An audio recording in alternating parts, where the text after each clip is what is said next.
Capítulo 3. La regla de oro para cambiar los hábitos. Primero, el reloj en el otro extremo del campo marca que faltan 8 minutos y 19 segundos cuando Tony Dungy, el nuevo entrenador jefe del Buccaneers de Tampa Bay, uno de los peores equipos de la Liga Nacional de Fútbol Americano, por no decir de la historia del fútbol profesional, empieza a tener un rayito de esperanza. Es última hora de la tarde del domingo, día 17 de noviembre de 1996. Los Buccaneers están jugando en San Diego contra los Chargers, un equipo que el año pasado llegó a la Super Bowl. Los Bucs están perdiendo por 17-16. Han estado perdiendo todo el partido, toda la temporada, toda la década. Los Buccaneers no han ganado un partido en la costa oeste en 16 años, y muchos de los jugadores actuales del equipo estaban en primaria la última vez que tuvieron una buena temporada. Este año su récord estaba en 2-8. En uno de esos partidos, el Detroit Lions, un equipo tan malo que posteriormente se diría de él que no conocían la palabra esperanza, venció a los Bucks por 21-6 y luego, 3 semanas más tarde, volvió a vencerles por 27-0. Un columnista ha empezado a referirse a los Bucks como el felpudo naranja de Estados Unidos. ESPN predice que Dungy, al que han contratado en enero,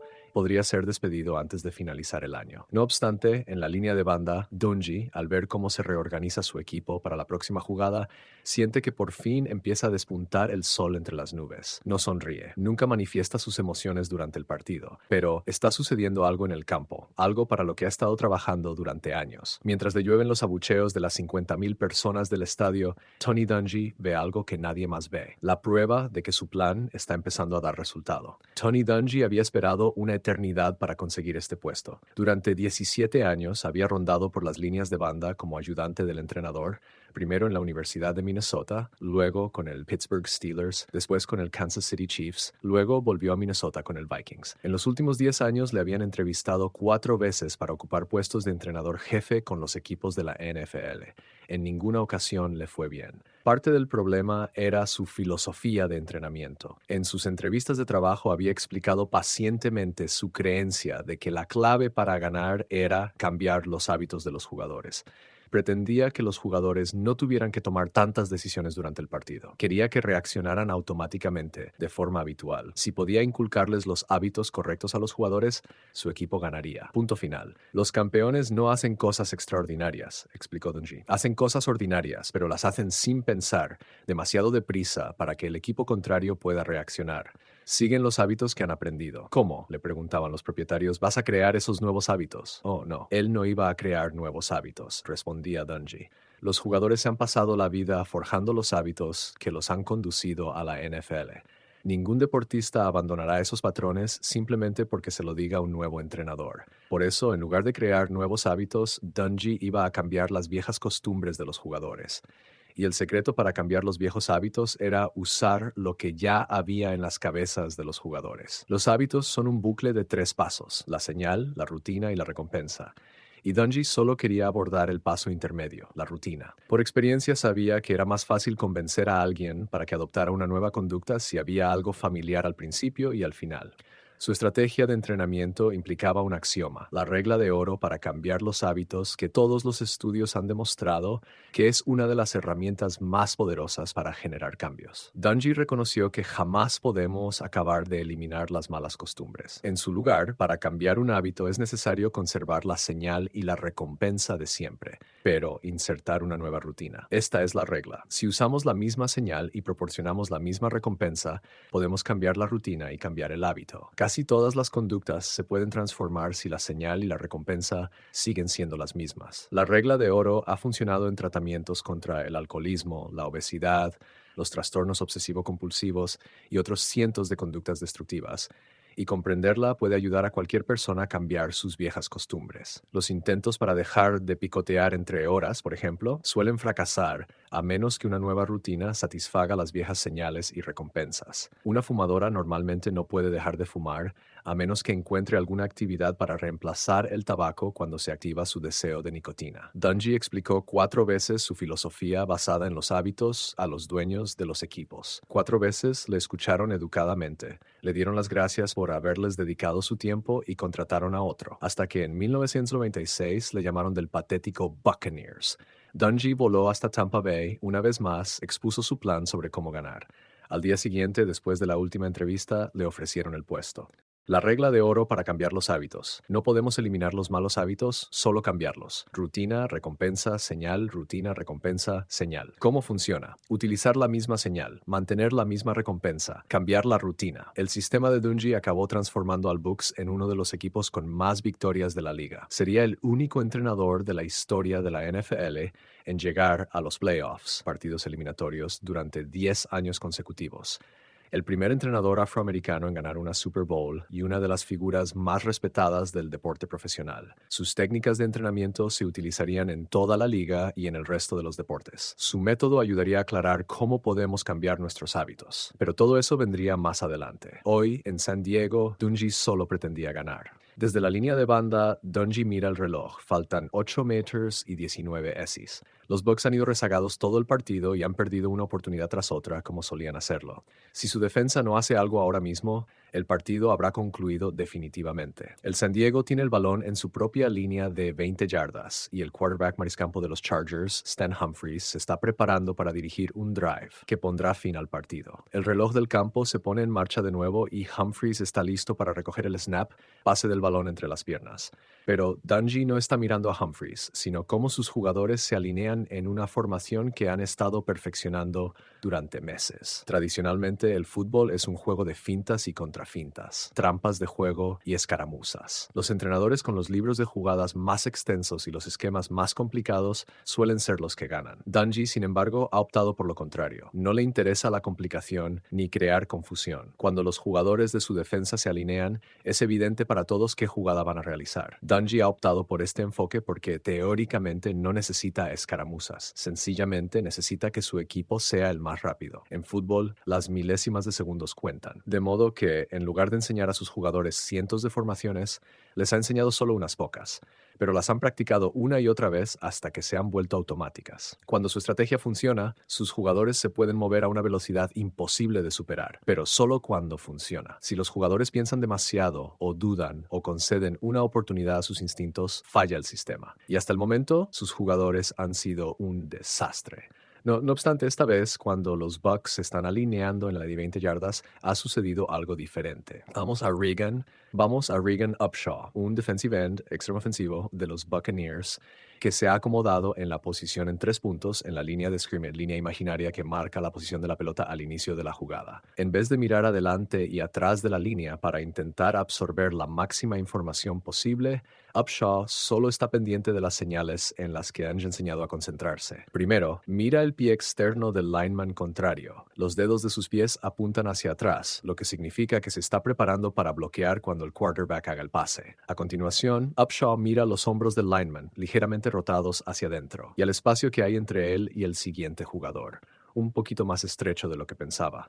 Upshaw ha practicado cómo reaccionar ante cada una de esas señales tantas veces que en este momento no tiene que pensar en lo que ha de hacer. Simplemente sigue sus hábitos. El quarterback del San Diego se acerca a la línea de scrimmage y mira primero a la derecha, luego a la izquierda, vocifera el conteo y atrapa la pelota. Retrocede 5 pasos y se queda quieto y erguido, girando la cabeza en busca de un open receiver. Han transcurrido 3 segundos desde que ha empezado la jugada. Todos los ojos del estadio y las cámaras de televisión están puestos sobre él. Pero lo que la mayoría de los asistentes no ven es lo que está sucediendo entre los Buccaneers. En cuanto Humphries recoge el snap, Upshaw entra en acción. Durante el primer segundo de la jugada, se desplaza a la derecha cruzando la línea de scrimmage con tal rapidez que el lineman ofensivo no puede bloquearle. Al segundo siguiente, Upshaw corre 4 pasos más downfield, fuera del área. Sus pasos son casi imperceptibles.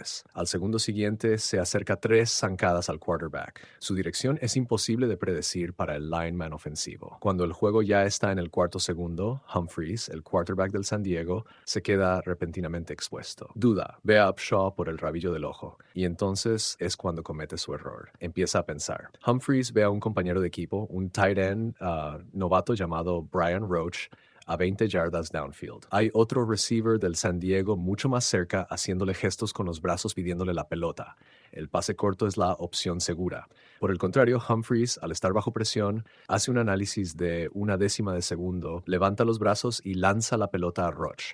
Esa decisión precipitada es justamente lo que Dungy estaba esperando. En cuanto la pelota está en el aire, un safety, uno de los jugadores defensivos de los Buccaneers llamado John Lynch, empieza a moverse. El trabajo de Lynch es directo. Cuando empieza la jugada, corre hacia un punto concreto de la pista y espera su señal. Hay una gran presión para improvisar en esta situación, pero Dungy ha entrenado a Lynch hasta que su rutina se ha vuelto automática. El resultado es que cuando el balón abandona las manos del quarterback, Lynch está de pie a 10 yardas de Roach, esperando. Mientras el balón gira en el aire, Lynch lee sus señales. La dirección de la máscara facial y de las manos del quarterback, el espacio entre los receivers, y empieza a moverse antes de que quede claro dónde aterrizará la pelota. Roach, el receiver de San Diego, salta hacia adelante, pero Lynch le corta rodeándole e intercepta el pase. Antes de que Roach pueda reaccionar, Lynch despega hacia el otro extremo del campo, hacia la end zone, zona final de los Chargers. El resto de los Buccaneers están perfectamente posicionados para despejarle su ruta. Lynch corre 10, luego 15, luego 20 y por último casi 25 yardas antes de que por fin le empujen fuera del campo. La jugada entera ha durado menos de 10 segundos. 2 minutos después, los Bucs anotan un touchdown, anotación más valiosa, quedando en cabeza por primera vez en todo el partido. A los 5 minutos, anotan un gol de campo. Entre tanto, los defensas de Dungy impiden cualquier intento de comeback, contraataque del San Diego. Ganan los Buccaneers por 25-17, uno de los grandes acontecimientos de la temporada. Al final del partido, Lynch y Dungy abandonan juntos el campo. Fue como si allí fuera hubiera algo diferente, dice Lynch cuando van entrando en el túnel. Estamos empezando a creer, responde Dungy, para comprender cómo un entrenador puede transformar a un equipo concentrándose en cambiar sus hábitos. Hemos de salir del mundo de los deportes. Bastante lejos, en un lóbrego sótano del Lower East Side de la ciudad de Nueva York, en 1934, tuvo lugar uno de los más grandes y exitosos intentos a gran escala de cambiar los hábitos. En ese sótano se encontraba un alcohólico de 39 años llamado Bill Wilson. Años antes, había tomado su primera bebida alcohólica durante su estancia en el campo de entrenamiento para oficiales de New Bedford, Massachusetts, donde estaba aprendiendo a utilizar armas de fuego antes de que lo embarcaran hacia Francia y la Primera Guerra Mundial. Las familias importantes que vivían cerca de la base solían invitar a cenar a los oficiales, y un domingo por la noche Wilson asistió a una fiesta donde se sirvió Welsh Rarebit, pan con queso tostado y cerveza. Tenía 22 años y nunca había bebido alcohol. Le pareció que la única forma de responder educadamente era tomarse la bebida que le habían servido. Al cabo de unas pocas semanas le invitaron a otro acontecimiento elegante. Los hombres iban de smoking, las mujeres coqueteaban. Se le acercó un mayordomo y le puso un cóctel Bronx, una combinación de ginebra, vermut seco y dulce y zumo de naranja en la mano. Tomó un sorbito y sintió, como diría más adelante, que había encontrado el elixir de la vida. A mediados de la década de 1930, cuando ya había regresado de Europa, con su matrimonio prácticamente roto y la fortuna producto de haber vendido sus acciones se había esfumado, Wilson consumía 3 botellas de alcohol al día. Una fría tarde de noviembre, mientras estaba sentado sumido en la tristeza, le llamó un viejo compañero de bebida. Wilson le invitó y mezcló en una jarra zumo de piña y ginebra. Le ofreció un vaso a su amigo. Su amigo se lo devolvió. Le dijo que llevaba sobrio 2 meses. Wilson estaba atónito. Empezó a hablarle de su propia lucha contra el alcohol, incluida la pelea que había tenido en un club de campo que le había costado el trabajo. Había intentado dejarlo, pero no había podido. Había hecho una desintoxicación y tomado pastillas. Le había hecho promesas a su esposa y acudido a grupos de abstinencia. Nada había funcionado. Wilson se preguntaba cómo lo había conseguido su amigo. Tengo la religión, le dijo su amigo. Le habló del infierno y de la tentación, del pecado y del diablo. Reconoce que estás vencido, admítelo y proponte entregarle tu vida a Dios. Wilson pensó que su amigo se había vuelto loco. El verano pasado era un borracho chiflado. Ahora supuse que estaba un poco chiflado por la religión, escribiría posteriormente. Cuando se marchó su amigo, Wilson se acabó la jarra y se fue a dormir. Un mes más tarde, en diciembre de 1934, Wilson ingresó en el hospital Charles B. Towns para drogadicciones y alcoholismo, un centro de desintoxicación de lujo en Manhattan. Un médico empezó a darle infusiones cada hora de un fármaco alucinógeno llamado belladona, que entonces estaba de moda para tratar el alcoholismo. Wilson entraba y salía de su conciencia en la cama de una pequeña habitación. Luego, en un episodio que se ha descrito en millones de reuniones en cafeterías, salas de clubes y sótanos de iglesias, Wilson empezó a retorcerse agonizando. Alucinó durante días. Los dolores del síndrome de abstinencia le hacían sentir como si tuviera insectos que le recorrían la piel. Tenía tantas náuseas que apenas podía moverse, pero el dolor era demasiado intenso para quedarse quieto. «Si Dios existe, que aparezca», gritó Wilson en su habitación vacía. «Estoy dispuesto a todo, a todo». En ese momento, escribiría más tarde, una luz blanca iluminó su habitación, cesó el dolor y se sintió como si estuviera en la cima de una montaña, y que soplaba un viento, no de aire, sino de espíritu. Entonces, de pronto me di cuenta de que era un hombre libre. El éxtasis se fue apagando lentamente. Seguía tumbado en la cama, pero ahora, durante un tiempo, había estado en otro mundo, un nuevo mundo de conciencia. Bill Wilson no volvería a beber. En los 36 años siguientes, hasta que murió de un enfisema en 1971, se dedicó a fundar, desarrollar y divulgar Alcohólicos Anónimos, hasta que se convirtió en la mayor, más conocida y exitosa organización mundial para cambiar los hábitos. Se calcula que aproximadamente 2,1 millones de personas recurren a AA cada año en busca de ayuda y que unos 10 millones de alcohólicos han conseguido estar sobrios gracias al grupo. AA no le funciona a todo el mundo. Las cifras de éxitos son difíciles de calcular debido al anonimato de los participantes, pero millones de personas dicen que el programa les ha salvado la vida. El credo básico de AA, sus famosos 12 pasos, se ha convertido en un imán cultural que se ha incorporado en programas de tratamientos para los adictos a la comida, al juego, al sexo, a las drogas, a acumular, a automutilarse, al tabaco, a los videojuegos, a la dependencia emocional y a docenas de otras conductas destructivas. En muchos aspectos, las técnicas del grupo ofrecen una de las fórmulas más poderosas para el cambio. Todo esto es un tanto sorprendente, puesto esto que prácticamente no se basa en ninguna ciencia ni método terapéutico aceptado. Por supuesto, el alcoholismo es más que un hábito. Es una adicción física con raíces psicológicas y quizá genéticas. No obstante, lo curioso del caso de AA es que el programa no aborda directamente muchos de los temas psiquiátricos o bioquímicos que los investigadores suelen decir que son la causa por la que una persona se vuelve alcohólica. De hecho, los métodos de AA parecen esquivar los descubrimientos científicos y médicos, así como los tipos de intervención que muchos psiquiatras dicen que necesitan los alcohólicos. Lo que proporciona AA es un método para atacar los hábitos que envuelven el consumo de alcohol. AA es básicamente una maquinaria gigante para cambiar los bucles de los hábitos. Y aunque los hábitos asociados al alcoholismo son extremos, las lecciones que proporciona AA demuestran que se puede cambiar casi cualquier hábito, incluso los más arraigados. Bill Wilson no leyó revistas académicas ni consultó a muchos médicos antes de fundar AA. Unos pocos años después de haber logrado estar sobrio, escribió los ahora famosos 12 pasos, una noche en la cama en un momento de inspiración. Eligió el número 12 por los 12 apóstoles, y algunos aspectos del programa no son solo poco científicos, sino que directamente pueden parecer raros. Veamos, por ejemplo, la insistencia de AA de que los alcohólicos asistan a 90 reuniones en 90 días, un periodo de tiempo, según parece, elegido al azar. O la obsesión del programa en la espiritualidad, como se transmite en el paso 3, que dice que los alcohólicos pueden dejar de serlo tomando la decisión de poner nuestras voluntades y nuestras vidas al cuidado de Dios, como nosotros lo concebimos.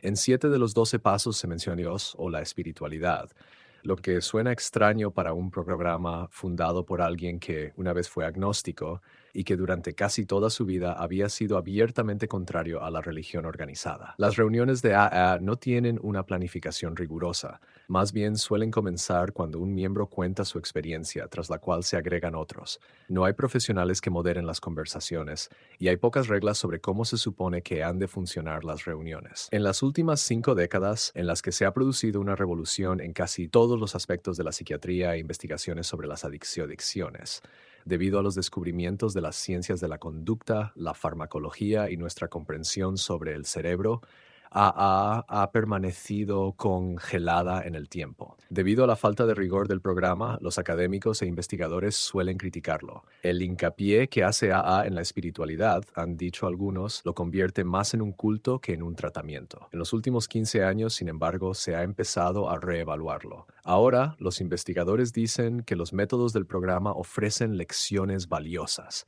Los profesores de las universidades de Harvard, Yale, Chicago y Nuevo México y docenas más de centros de investigación han descubierto una especie de ciencia dentro de AA.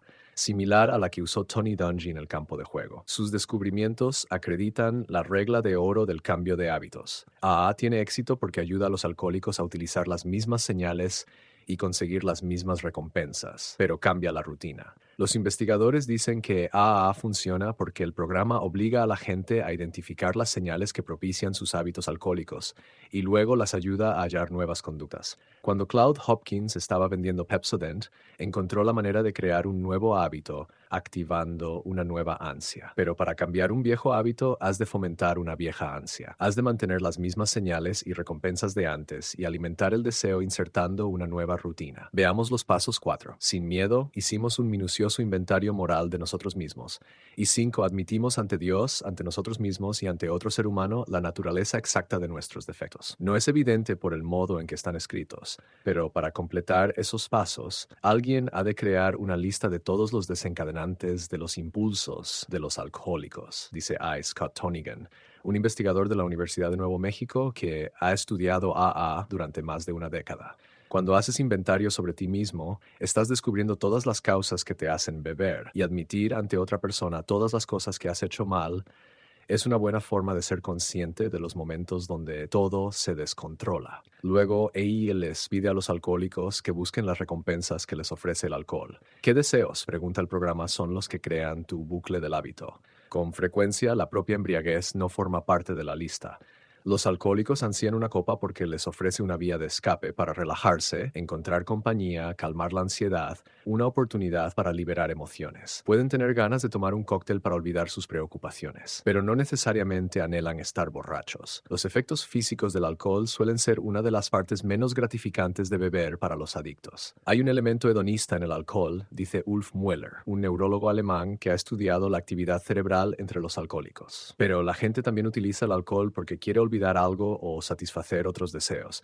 Y estos deseos satisfechos tienen lugar en partes del cerebro totalmente diferentes a las que anhelan el placer físico. A fin de ofrecer a los alcohólicos las mismas recompensas que obtienen en un bar, AA ha creado un sistema de reuniones y compañerismo, el tutor con el que trabaja cada socio, que pretende ofrecer la misma evasión, distracción y catarsis que una juerga de un viernes por la noche. Si alguien necesita consolarse, puede hacerlo con su tutor o asistiendo a las reuniones del grupo, en vez de tomar una copa con un compañero de bebida. AA te obliga a crear nuevas rutinas para lo que puedes hacer cada noche en lugar de beber, dice Tonigan. Puedes relajarte y hablar de tus ansiedades en las reuniones. Los desencadenantes y las recompensas son las mismas, solo cambia la conducta. Rutina, recompensa, señal, rutina, recompensa, señal. Mantener la misma señal. Recompensa, proporcionar la misma recompensa. Insertar una nueva rutina. En 2007 tuvo lugar una demostración espectacular de cómo las señales y las recompensas se pueden transferir a nuevas rutinas, cuando Mueller, el neurólogo alemán, y sus colaboradores de la Universidad de Magdeburgo implantaron unos aparatitos eléctricos dentro del cerebro de 5 alcohólicos que habían intentado repetidas veces abandonar la bebida. Los alcohólicos del estudio habían pasado al menos 6 meses en rehabilitación sin éxito.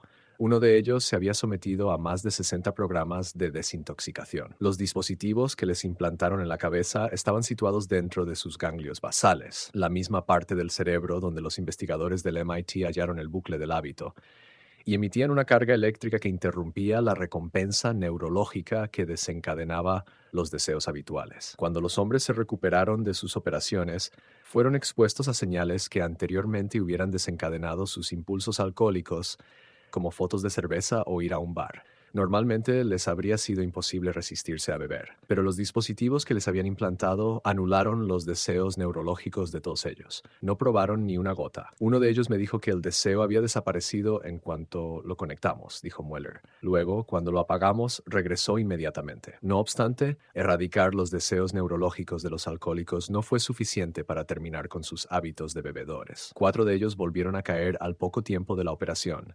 generalmente después de alguna situación de estrés. Agarraban la botella porque así es como afrontaban automáticamente la ansiedad. Sin embargo, cuando hubieron aprendido otras rutinas para afrontar el estrés, dejaron de beber para siempre. Por ejemplo, un paciente asistió a las reuniones de AA, otros fueron a hacer terapia, y cuando incorporaron sus nuevas rutinas para manejar el estrés y la ansiedad en sus vidas, el éxito fue espectacular.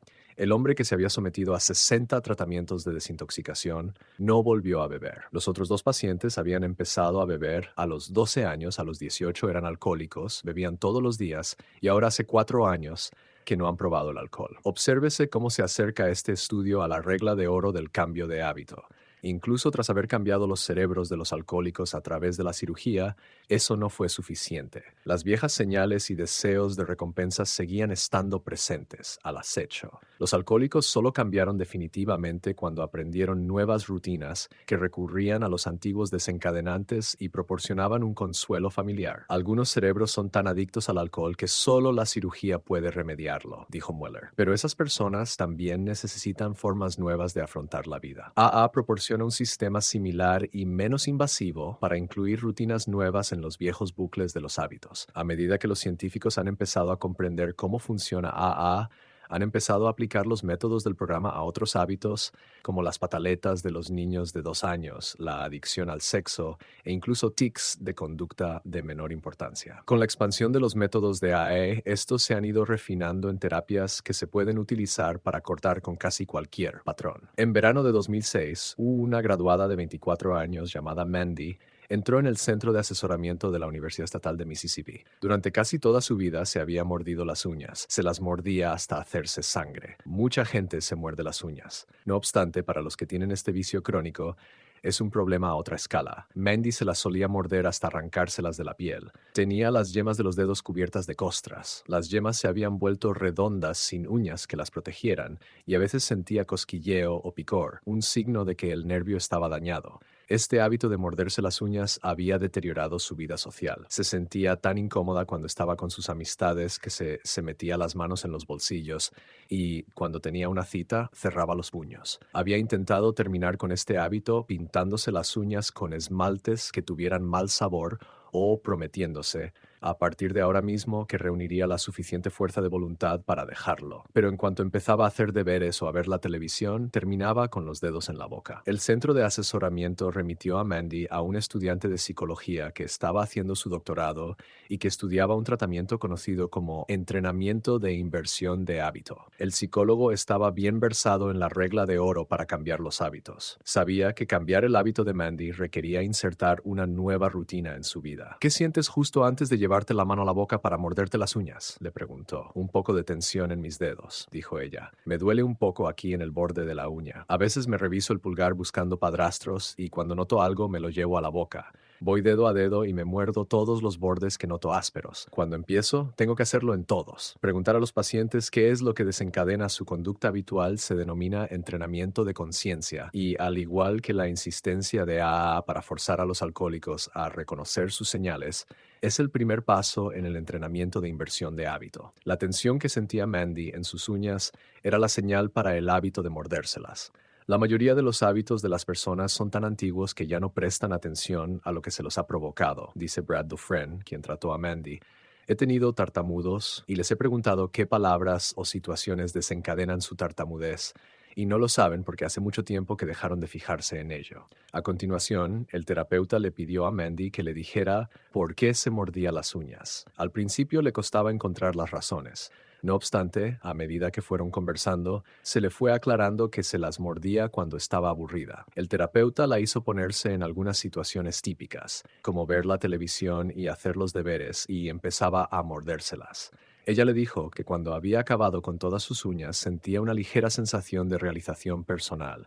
Esa era la recompensa del hábito, un estímulo físico que había llegado a anhelar. Al final de una primera sesión, el terapeuta la mandó a su casa con una tarea. Lleva siempre una ficha, y cada vez que sientas la señal, la tensión en las yemas de los dedos, marca una rayita. A cabo de una semana regresó con 28 marcas. En ese momento fue plenamente consciente de las sensaciones que precedían a su hábito. Sabía cuántas veces tenían lugar mientras estaba en clase o mirando la televisión. Luego el terapeuta le enseñó lo que se conoce como respuesta competitiva. Le dijo que siempre que sintiera esa tensión en las yemas de los dedos, debía ponerse inmediatamente las manos en los bolsillos, debajo de las piernas, agarrar un lápiz o cualquier otra cosa que le impidiera ponerse las manos en la boca. Luego Mandy tenía que buscar algo que le proporcionara un estímulo físico rápido, como frotarse el brazo o dar golpecitos con los nudillos en una mesa, cualquier cosa que le produjera una respuesta física. Las señales y recompensas seguían siendo las mismas, solo cambiaba la rutina. Nuevo bucle del hábito de Mandy.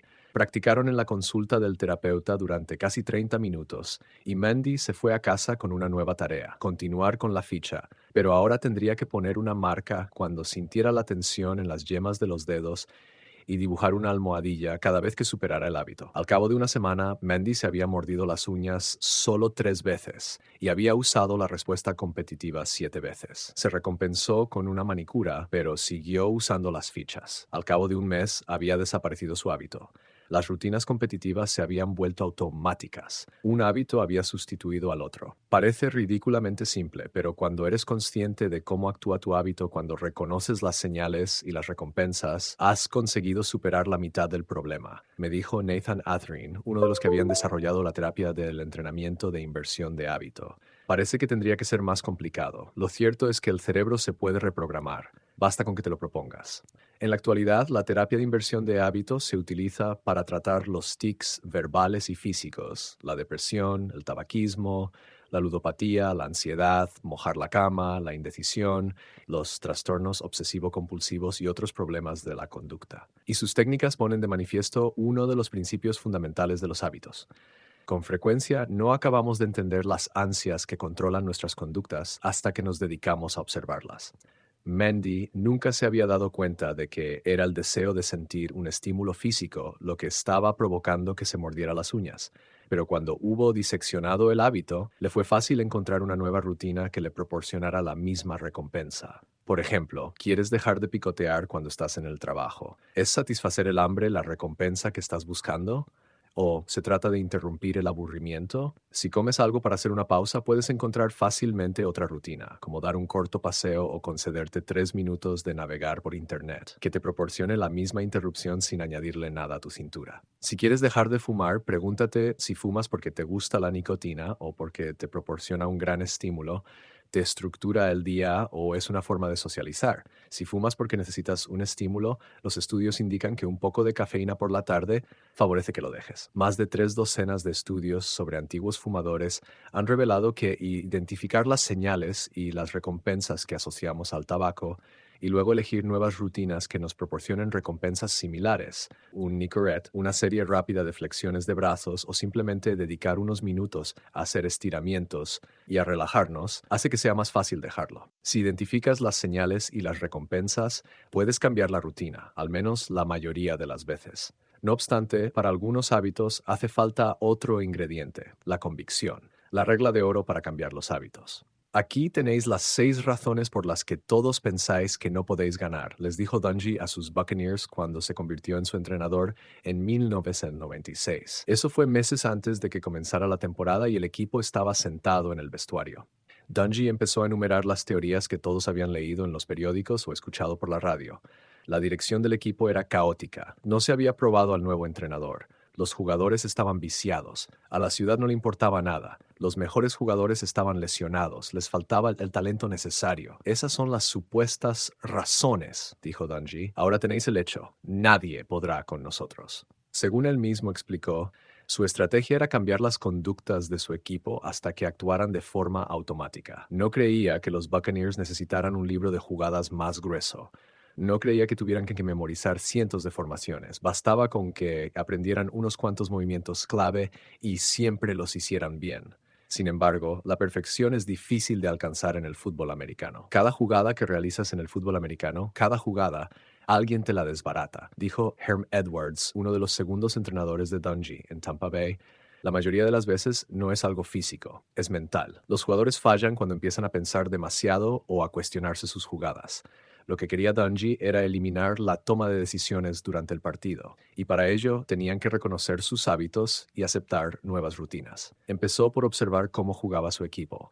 Trabajemos la under defense, defensa débil, gritó Dungy durante una práctica matinal. Número 55. ¿Cuál es tu lectura? Estoy observando al running back de defensa y al guarda, dijo Derek Brooks, un linebacker, defensa de apoyo exterior, ¿Qué es exactamente lo que estás mirando? ¿Dónde están tus ojos? Estoy mirando el movimiento del guard, dijo Brooks. Estoy observando las piernas y caderas del QB después de que consigue el balón y estoy buscando espacios en la línea para ver si van a hacer un pase y si el QB va a lanzar hacia mi lado o hacia afuera. En fútbol americano, estas señales visuales se conocen como llaves y son esenciales en cada jugada. La innovación de Dungy era utilizar estas llaves como señales para modificar los hábitos. A veces sabía que Brooks dudaba un momento demasiado largo al inicio del juego.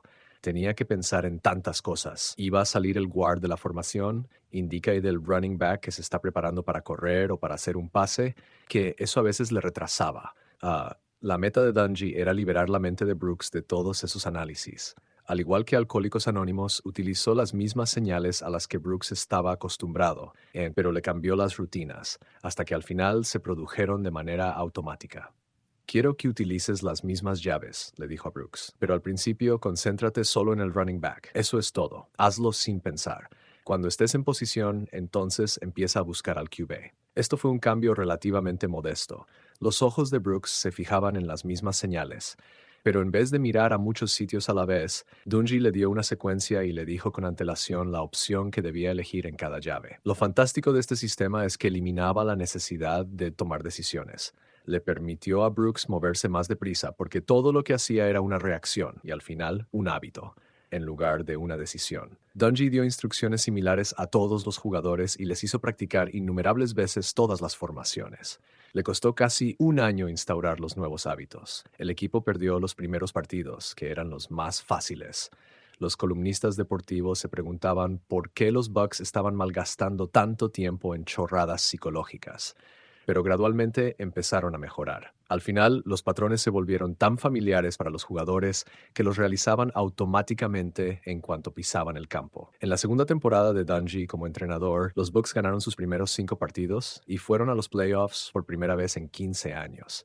En 1999 ganaron el campeonato de la división. El estilo de entrenamiento de Dungy empezó a acaparar la atención nacional.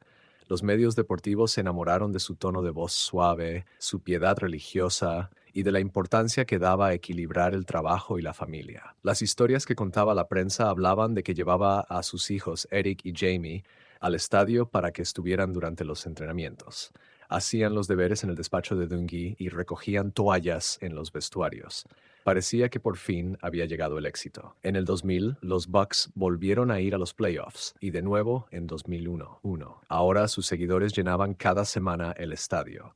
Los comentaristas deportivos hablaban del equipo como posibles aspirantes a la Super Bowl. Todo se iba a hacer realidad. Pero incluso cuando los Bucks se hubieron convertido en unos gigantes, apareció un problema. Normalmente hacían jugadas ajustadas y disciplinadas. Sin embargo, en los momentos cruciales y de mucho estrés, se desmoronaban. En 1999, tras acumular hasta 6 victorias seguidas al final de la temporada, los Bucks perdieron en el campeonato de la conferencia contra el St. Louis Rams. En 2000, estaban a un partido de la Super Bowl cuando se desintegraron contra los Philadelphia Eagles, perdiendo por 21-3. Al año siguiente les volvió a pasar lo mismo y los Bucks perdieron contra los Eagles por 31-9, arruinando su oportunidad para avanzar. Practicamos, todo encajaba e íbamos a jugar un gran partido, pero fue como si el entrenamiento se hubiera esfumado, me dijo Dungy. Después mis jugadores dijeron, bueno, fue un partido crucial y volví a lo que ya sabía. O sentí que tenía que rendir al máximo. Lo que en realidad estaban diciendo era que casi siempre confiaban en nuestro sistema, pero que cuando todo estaba todavía por decidir, esa creencia se desplomaba. Al final de la temporada de 2001, después de que los Bucks no consiguieran llegar a la Super Bowl por segundo año consecutivo, el director general del equipo le pidió a Dungy que fuera a verle a su casa. Aparcó cerca de un enorme roble, entró y 30 segundos después estaba despedido. Los Bucks ganaron la Super Bowl al año siguiente utilizando las formaciones y los jugadores de Dungy y confiando en los hábitos que él había modelado. Él vio por la televisión cómo el entrenador que le reemplazó se alzó con el trofeo Lombardi, pero para entonces él ya estaba muy lejos.